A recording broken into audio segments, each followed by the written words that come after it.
Hey guys, welcome back to cookery. அனைவருக்கும் என்னோட தமிழ் புத்தாண்டு நல்வாழ்த்துக்கள் மற்றும் சித்திரை திருநாள் நல்வாழ்த்துக்கள். இந்த இனிய நாளில் சுகர் இல்லாமல் ஒரு ஹெல்த்தியான ஸ்வீட் ரெசிபி எப்படி செய்யறதுன்னு பார்க்கலாம் வாங்க.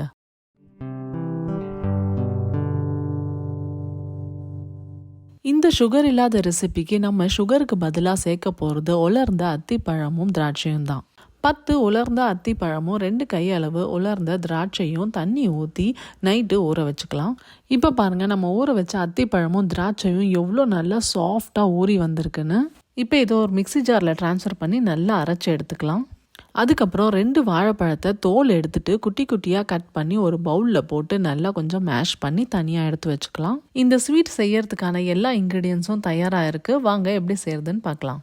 ஒரு பேனில் 1 ஸ்பூன் நெய் ஆட் பண்ணிவிட்டு இந்த ஸ்வீட்டுக்கு தேவையான முந்திரி பருப்பும் திராட்சையும் வறுத்து தனியாக எடுத்து வச்சுக்கலாம்.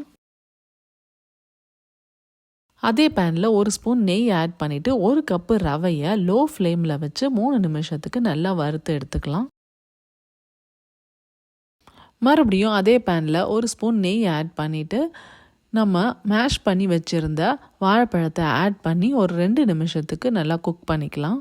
அதுக்கப்புறம் நம்ம அரைச்சி வச்சுருந்த அத்திப்பழமும் திராட்சையும் இது கூட சேர்த்து லோ ஹீட்டில் ஒரு 5 மினிட்ஸ்க்கு நல்லா குக் பண்ணிக்கலாம். இந்த ரெசிபிக்கு 100 ml போல் நெய்யும் எண்ணெயும் ஆட் பண்ணிக்கணும். நான் இன்னைக்கு கொஞ்சமாக தான் ஆட் பண்ணியிருக்கேன். நல்லா கொதிச்சு இந்த மாதிரி பபிள்ஸ் வந்ததுக்கு அப்புறமா 3 கப்பு தண்ணியும் சேர்த்து ஆட் பண்ணிக்கலாம். அத்திப்பழமும் திராட்சையும் ஊற வச்சிருந்த தண்ணி மிச்சம் இருந்தால் அதையும் சேர்த்து ஆட் பண்ணிக்கலாம். ஊற வச்சிருந்த தண்ணி 1 கப்பு, சாதா தண்ணி 2 கப்பு, மொத்தம் 3 கப்பு ஆட் பண்ணியிருக்கேன். நல்லா மிக்ஸ் பண்ணிவிட்டு ஒரு கொதி வர வரைக்கும் வெயிட் பண்ணலாம். இந்த மாதிரி கொதிக்கிற ஸ்டேஜில் நம்ம வறுத்து வச்சுருந்த ரவையும் ஆட் பண்ணி மிக்ஸ் பண்ணிக்கலாம். ரவையை ஆட் பண்ணதும் விடாமல் கிளறிட்டே இருக்கணும்.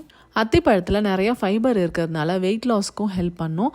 அதே மாதிரி திராட்சையிலையும் அயன் நிறையா இருக்குது. அதனால் இது 2யும் சேர்த்து பனானா ஃப்ளேவரோடு செய்கிற கேசரியும் செம்மையாக தான் இருக்கும். டேஸ்ட் வைஸ்லேயும் சரி, ஹெல்தி வைஸ்லேயும் சரி, கண்டிப்பாக ட்ரை பண்ண வேண்டிய ரெசிபி. லோ ஃப்ளேமில் வச்சு கிளறிட்டே இருக்கணும். கிளறிட்டே இருக்கும்போது நல்லா உருண்டு திரண்டு வரும். அதுதான் கன்சிஸ்டன்சி. அந்த ஸ்டேஜில் நம்ம வறுத்து வச்சுருந்த முந்திரியும் திராட்சையும் ஆட் பண்ணிக்கலாம். அவ்வளோதான், நம்மளோட ஹெல்த்தியான நோ சுகர் ஸ்வீட்டான கேசரி ரெடி ஆயிடுச்சு. சுகர் அவாய்ட் பண்ணணும்னு நினைக்கிறவங்களுக்கு இது ஒரு சூப்பரான ஆல்டர்னேட்டிவ் ஸ்வீட் ரெசிபி. ட்ரை பண்ணி பார்த்துட்டு எப்படி இருந்ததுன்னு கமெண்ட்ஸில் சொல்லுங்கள். மகிழ்ச்சியாக சமைங்க, மகிழ்ச்சியாக சாப்பிடுங்க. அடுத்த வீடியோவில் மீண்டும் சந்திப்போம். பாய்.